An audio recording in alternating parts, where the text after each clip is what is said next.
time when these cars were everyone's dream. Families lined up to buy them. Critics called them the future on wheels. And driving one was a symbol of status, style, and success. But today, those same cars are an embarrassment on wheels. They went from beloved icons to forgotten junk. Their owners can't sell them or even give them away, and mechanics know them as the money pits of the century. These are the 15 cars everyone once loved, and now nobody wants. I'll just tell you this. Number 1 was such a disaster, it single-handedly killed an entire brand. Get ready because this list will prove that even legends can turn into nightmares on wheels. 15. Dodge Neon, 1994-2005. The broken promise of affordable fun? The Dodge Neon was born with a smile, literally. Its advertising campaign was based on a simple "hi" that appeared in every commercial, a youthful greeting meant to convey closeness and optimism. Chrysler presented it as the car that would democratize the thrill of driving, sporty, affordable, and full of attitude. For thousands of young Americans, the Neon was their first new car, the symbol of independence and style without having to spend a fortune. At dealerships, lots emptied quickly. College students loved it for its low price and bold design, while families saw it as an economical option for their newly graduated children. The Neon seemed to be the perfect answer to the demand for a fun and cheap car. Its compact design, with rounded lines and a youthful air, set it apart from the conservative sedans that dominated the market. However, reality was cruel. The engines developed cracks in the cylinder head with alarming frequency. The manual transmission was so fragile it broke under normal use, and rust appeared before the second year of life. What was supposed to be a reliable ally became a constant source of frustration. Owners began calling it Dodge's broken toy. Notice before we continue, this isn't polished dealer PR or corporate spin. Here I'm telling you which cars destroyed the trust of millions of families and which ones became symbols of automotive betrayal. Stay until the end, subscribe, and you'll discover which models never deserved your money or your trust. 14. Chrysler PT Cruiser, 2001-2010. From retro sensation to cruel joke. When Chrysler launched the PT Cruiser in 2001, the country went crazy. Its design, inspired by 1930s hot rods, seemed like a breath of fresh air in a market saturated with boring sedans. Waiting lists stretched for months, dealers charged premiums, and celebrities adopted it as a symbol of alternative style. Initial sales were spectacular, more than 145,000 units in its first full year. Specialized magazines praised it for democratizing cool design, and for a moment the PT Cruiser was the most desired car in the country. Its retro aesthetic, with curved lines and nostalgic details, seemed to connect with an audience looking to stand out. But the magic didn't last. Its 2.4-liter engine was slow and unreliable, the build quality deplorable, and the driving experience felt more like operating an appliance than a car. Interiors deteriorated quickly, and the initial enthusiasm turned into massive disappointment. The PT Cruiser, once a style symbol, became an object of ridicule. By 2008, sales had collapsed by 80%. Today, dealers reject them as trade-ins, and their resale value is so low that many owners simply abandon them when faced with major repairs.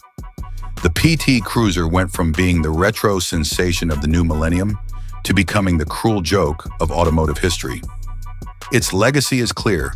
Aesthetics can attract crowds, but without mechanical quality, enthusiasm quickly fades. 13. Ford Taurus, 1996-2007. The fallen king of American roads. In the 1990s, the Ford Taurus was the best-selling car in the United States. Its revolutionary oval design made it the most modern sedan on the market, and Ford sold more than 400,000 units annually. It was the symbol of the American dream on wheels, the car every family wanted in their driveway. The Taurus represented stability, trust, and modernity. But time was cruel. Its automatic transmission developed catastrophic failures, electrical problems became endemic, and build quality declined dramatically. What had been an icon of trust turned into a headache for thousands of families. Owners began to feel that Ford had abandoned the quality that had once made the model great. Today, finding a Taurus for sale is easy. Finding a buyer is nearly impossible. Dealers avoid them like the plague, and their resale value is so low that many owners prefer to abandon them rather than invest in repairs. The Taurus went from being the king of the roads to becoming a reminder that even giants can fall. The cultural impact was profound. The Taurus, once a symbol of the American dream, ended up as an example of how corporate complacency can destroy a legacy. For many, its downfall marked the beginning of Ford's decline in the family sedan segment. 12. Pontiac Grand Am, 1992-2005. The rebel that fell apart. Pontiac entered the 90s hungry for relevance. The brand had built decades of narrative around the excitement of driving, but the reality of the market was harsher than its slogans. The Grand Am became its youthful standard bearer, an aggressive compact sedan, affordable in price, with campaigns aimed at Generation X that presented it as the bridge between the sports car dream and a real-world budget. The ads showed it bathed in neon lights, alternative music, and night highways. It was the car for those who wanted attitude without paying for a Corvette. And for a while, it worked. At its peak, it sold more than 100,000 units annually, and the 1999 generation, with those angular lines, muscular bumpers, and slanted headlights, made it look more expensive than it really was. The appeal was there, a car that made you feel like the protagonist, that gave young people a facade of sportiness in a world of gray sedans. At dealerships, the flow was constant. Recent graduates, young couples, workers who wanted something with character without mortgaging their future. The interior, although basic, projected dynamism with slanted panels and a cockpit-like aesthetic that flirted with the imagery of sports cars. The message was clear. The Grand Am wasn't just a mobility device, it was a statement.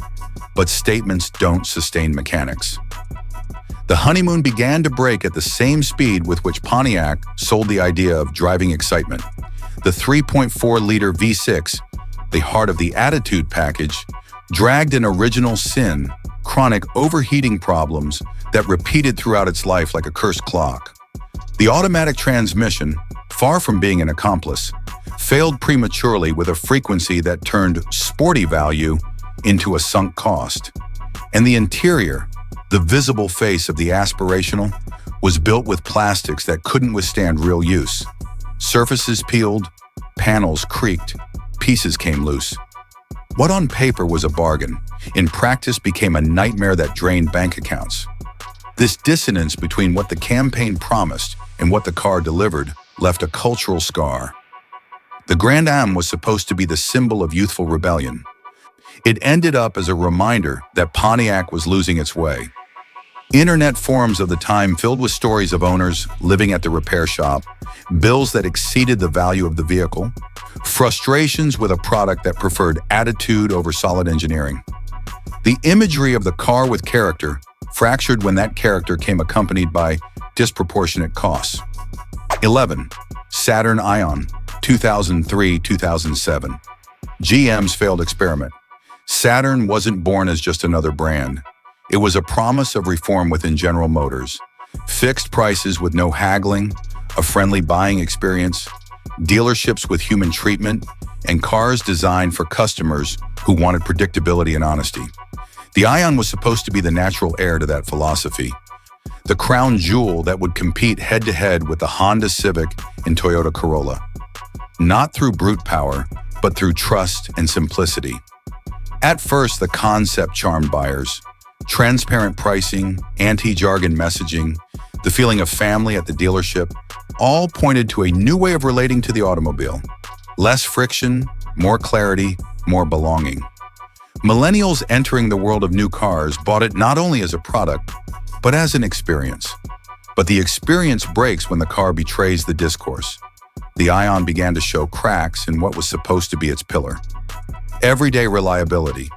The ignition system failed without warning, leaving drivers stranded in supermarket parking lots, at work exits, on secondary roads. That vulnerability, The feeling that the car could abandon you when you needed it most is lethal for any brand that had promised precisely the opposite. Added to this was the look of the plastic body panels, which aged visibly, premature discoloration, cheap tactile feel, a visual language that betrayed the ideal of quality without surprises. The interior, meant to be functional, ended up embarrassingly austere, with materials and fittings that couldn't withstand daily scrutiny. Buyers felt cheated, not only by the object, but by the incoherence with the founding promise. Culturally, the blow was symbolic and profound. Saturn wasn't simply a brand, it was GM's experiment to prove it could reinvent the relationship with the customer. The Ion was supposed to consolidate that bet. Instead, it undermined it. When cars start leaving you stranded without apparent pattern, the emotional contract breaks. Complaints multiplied, dealerships lost that aura of family, and the narrative of hassle-free buying became an involuntary joke. The Ion didn't just fail against Civic and Corolla in performance and durability, it failed in the very terrain Saturn had promised to dominate: everyday trust. And in the United States, where the automobile is a tool of life, for work, school, errands, reliability isn't a luxury, it's the base of the pyramid. 10. Mercury Cougar, 1999-2002. The feline that lost its claws. The Mercury Cougar reappeared at the turn of the century with an ambitious mandate to be America's answer to Europe's dominance in affordable sports cars. Ford unveiled it with great fanfare. Curvilinear design, aggressive stance, a silhouette that promised dynamism even at rest. For thousands of young people, the Cougar embodied the dream of owning a coupe without breaking the bank. Waiting lists multiplied. Dealerships experienced that initial fever in which a model seems destined to become a modern classic. In pop culture, owning a Cougar placed you in that aspirational space where design spoke for you before you even started the engine. But a car must do more than look good. It must sustain its narrative when weeks turn into years. And there, the Cougar lost its claws. Its 2.5-liter V6 earned a reputation for being problematic. It wasn't the engine with the elasticity or reliability the public expected from a daily sports car. The automatic transmission, meant to accompany that for-everyone profile, failed with a constancy that turned ownership into a roulette of expenses. Electrical problems, those gremlins that drive any owner crazy, appeared like a plague after 80,000 kilometers. Lights behaving erratically, systems not responding, sensors with a capricious life of their own. The result was an experience that contradicted the initial dream. Time spent in the repair shop began to compete with time on the road. Economically, the Cougar became nonsense. Owners discovered that keeping it running cost more than buying another used car without sporting aspirations. That cost-benefit ratio is deadly in the United States, where the vehicle is both tool and symbol. The cultural impact was immediate and fierce. What was supposed to be Mercury's rebirth ended up looking like its epitaph, a feline that, at the first serious stretch, lost its claws and was left meowing in the repair shop waiting room. Over time, the market spoke with its wallet. Today you can find decent examples for less than $3,000, but nobody wants them. Not because of aesthetics, but because keeping them running costs more than their value. The wound for Mercury was deeper than that of a model that didn't catch on. The Cougar exposed an uncomfortable truth.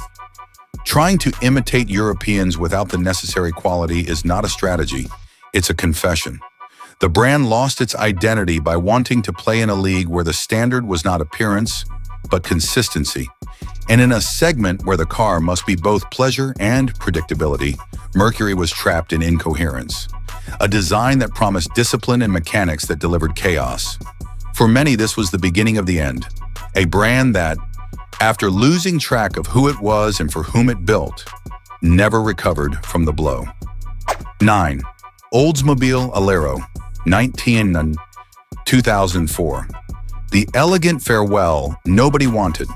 For more than a century, Oldsmobile was a respected brand in the United States.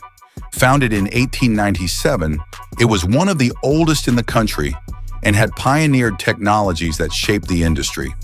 However, By the late 90s, the brand was trapped in a corporate labyrinth within General Motors, with no clear identity and declining sales. The Alero was presented as the last hope of revitalization. Its sophisticated and sporty design attracted buyers looking for something different from the typical boring sedan. Early owners were fascinated by its premium interior and balanced handling, which rivaled Honda and Toyota. The Alero seemed to be Oldsmobile's renaissance, an attempt to reconnect with a young and demanding audience. But corporate reality was relentless. General Motors had already decided to shut down Oldsmobile, and the Alero was born condemned. In less than 5 years, the model was orphaned. Spare parts became scarce and expensive, workshops stopped specializing in a dead brand, and resale value collapsed. Owners felt abandoned, as if they had bought a car with no future. The cultural impact was profound. The Alero was not a bad car in itself, but it became the symbol of how corporate decisions can ruin a good product. For many Americans, it was proof that brands don't always think of their customers, but of their financial statements. Today, the Alero is remembered as the elegant farewell of a century-old brand that nobody wanted to keep alive. 8. Hyundai Sonata, 1999-2005. The Korean surprise that disappointed. Hyundai had spent decades trying to change its image in the United States. In the 80s and 90s, the brand was seen as a manufacturer of cheap, disposable cars. The late 90s Sonata was supposed to be the model that proved Hyundai could compete with Toyota and Honda. Its conservative yet elegant design, combined with a 10-year warranty, convinced thousands of buyers. The early years were promising: economical fuel consumption, generous interior space, and features that competed directly with the Camry and Accord. The Sonata seemed to be the definitive proof that Hyundai had matured. But problems soon appeared. Transmissions failed en masse, engines consumed oil excessively, and build quality did not withstand the passage of time. Owners discovered that the famous warranty had so many exclusions that the most expensive problems were not covered. What was supposed to be a triumph turned into a painful disappointment. 7. Kia Cephia, 1995-2000. The sedan that defined Korea's bad reputation. When Kia entered the US market in the 90s, it did so with aggressively low prices. The Cephia cost barely $10,000 new, a tempting price for families with tight budgets. The promise was clear: an affordable, reliable, economical compact car. At first, it seemed like a perfect solution. Young families loved it for its accessible price, generous warranty, and modern look that competed directly with Honda and Toyota. Dealerships couldn't keep up with demand, and Kia established itself as a serious brand in the United States. But reality hit brutally. The 1.8-liter engine suffered overheating problems after barely 50,000 km. The automatic transmission failed prematurely, and the interior was built with such deplorable materials that literally everything broke at a touch. Owners reported door handles coming off in their hands, seats collapsing for no reason, and electrical systems generating phantom failures.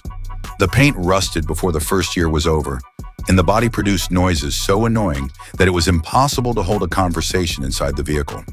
The Cephia convinced millions of Americans that Korean cars were disposable junk. Kia's reputation was destroyed, and for years the brand was synonymous with poor quality and frustration. 6. Mitsubishi Eclipse, 2000-2005.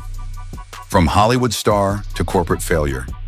In the 1990s, the Mitsubishi Eclipse was much more than a car. It was a cultural phenomenon. It appeared in tuning magazines, in the garages of young speed enthusiasts, and above all, on the big screen. The Fast and the Furious movie immortalized the Eclipse as the car of rebels, the affordable sports car that could rival much more expensive models.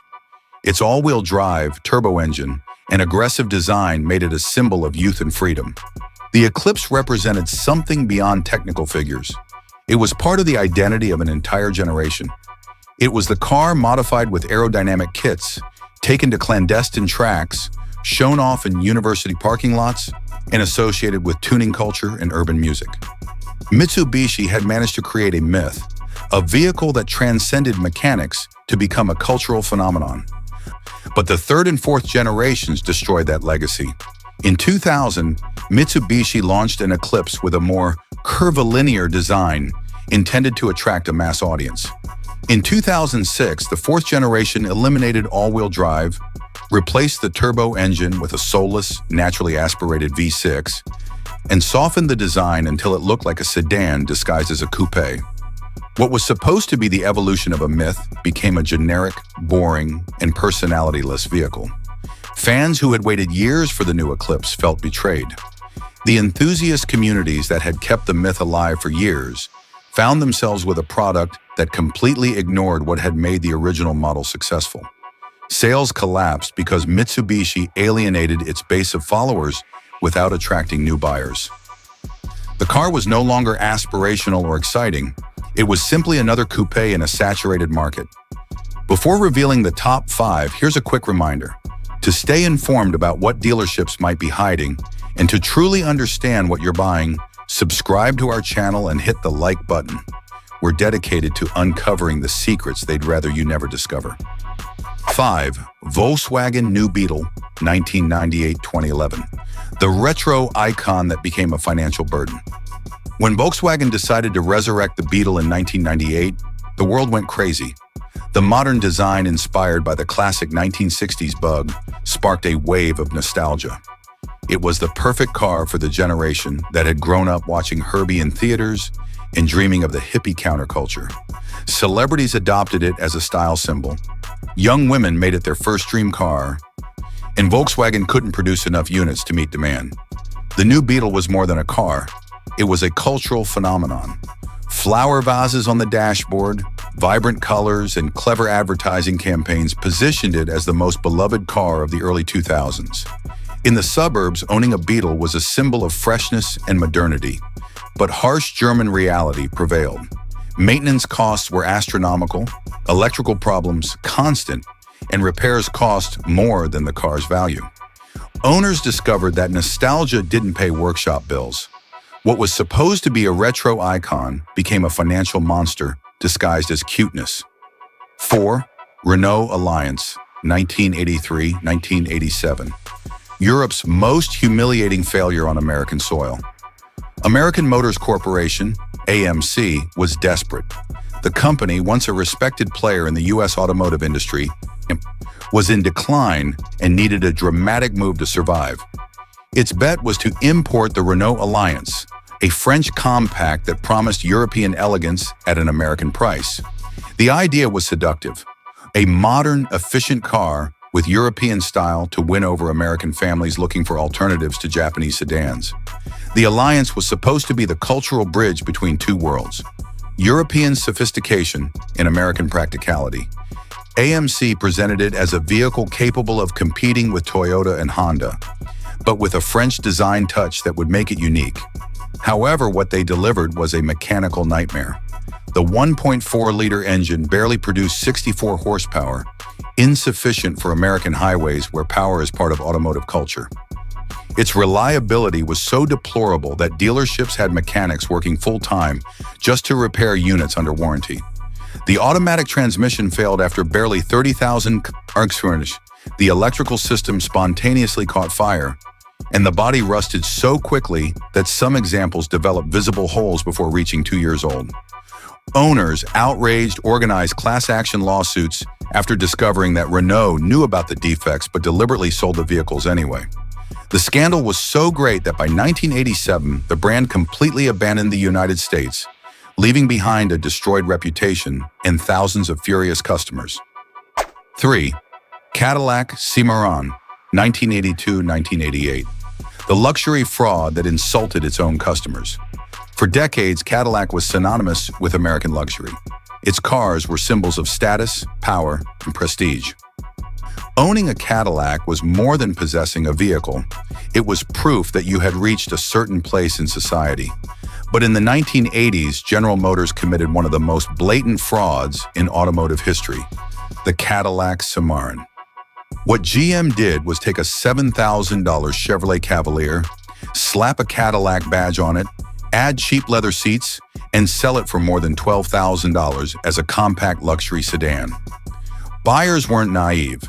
They immediately recognized they were paying a massive markup for a disguised Chevrolet.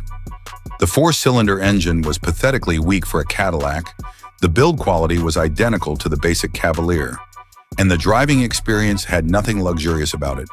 Traditional Cadillac customers felt insulted, potential buyers fled to German and Japanese brands, and critics crowned it the worst Cadillac ever built. The Cimarron proved that you can't fool the public with a simple badge swap. Its failure was so epic that Cadillac spent decades rebuilding its lost credibility. For many Americans, the Cimarron was the reminder that even the most prestigious brands can fall into the temptation of corporate fraud. 2. Jeep Liberty, 2002-2007. The SUV that ruined a legacy. The name Jeep for decades was synonymous with trust, toughness, and adventure. From World War II to American suburbs, Jeep represented the ability to go anywhere, to conquer impossible terrain, and to keep alive the tradition of the off-road vehicle. That's why, when Chrysler launched the Liberty as a replacement for the legendary Cherokee, millions of buyers blindly trusted that the brand would maintain its essence. Reality was a brutal blow. The 3.7-liter V6 engine consumed gasoline like a military tank, but delivered mediocre power that left drivers frustrated. The automatic transmission failed prematurely, and most dangerously, its suspension system developed catastrophic failures without warning, causing total loss of control at highway speeds. For families who trusted Jeep as a safe vehicle, this was an unforgivable betrayal. Phantom electrical problems were another torment. Owners reported that the Liberty would shut off for no reason in the middle of the road, leaving them stranded in dangerous situations. The body rusted so quickly it seemed designed to self-destruct. Dealerships refused to accept them as trade-ins, and class action lawsuits multiplied. The Liberty was not just a mechanical failure, it dragged the Jeep name through the mud. What was supposed to be the heir to the Cherokee became a symbol of dangerous mediocrity. For many Americans, the Liberty was the reminder that even the most legendary brands can betray their customers when they forget what made them great. Its discontinuation was inevitable, but the damage to Jeep's reputation was etched into collective memory. The Liberty went from being a vehicle eagerly awaited to becoming an example of how a bad corporate decision can ruin a legacy built over generations. 1. Toyota Camry, 2007-2009. The scandal that destroyed the industry's strongest trust. For half a century, Toyota had built an almost unbreakable reputation in the United States. Its cars were seen as synonymous with mechanical perfection, absolute reliability, and family safety. The Camry, in particular, was the flagship of that trust. The sedan that millions of families bought without hesitation, convinced it was the safest choice on the market. But between 2007 and 2009, that trust collapsed brutally. Camry accelerator pedals stuck at full throttle with no possibility of control, turning family sedans into uncontrollable projectiles. What should have been a routine trip became a deadly nightmare. Dozens of confirmed deaths shook the country. Entire families lost their lives in horrific accidents that should never have happened. Investigations revealed that Toyota had received thousands of reports of unintended acceleration for years, but consciously ignored the warnings to protect its profits. The company, once admired for its Japanese discipline and obsession with quality, was exposed as a corporation that had prioritized growth over safety. The scandal exploded publicly, forcing the company to recall more than 9 million vehicles in the largest withdrawal in automotive history. The impact was so great that Toyota executives had to testify before the U.S. Congress, facing tough questions and direct accusations. In those hearings, Toyota's image as an ethical and reliable company collapsed before millions of viewers. The brand paid more than $1 billion in fines, but the reputational damage was incalculable. The Camry went from being a symbol of trust to a reminder that no brand is invincible. For millions of Americans, the scandal was a painful awakening. Blind faith in a brand can be dangerous. The Camry case proved that even seemingly untouchable giants can fall when they betray their customers' trust. Toyota survived, yes, but its image was marked forever. Although the company managed to recover part of its prestige over time, The memory of those dark years remains alive in collective memory. The 2007-2009 Camry was not just a defective car, it was the symbol of how corporate arrogance can destroy decades of trust in a matter of months. Now that you know about these 15 cars that were once gems but are now junk, I'd like to know, have you had any experience with any of them? Or do you know anyone who owns one? We'd love to hear your opinion. Your comment could help many people. Although something that could help us all, well, more than help us, save us money, time, and headaches in the future, is the video I've included on your screen. But before you do, don't forget to subscribe and like. Otherwise, we might not see each other again.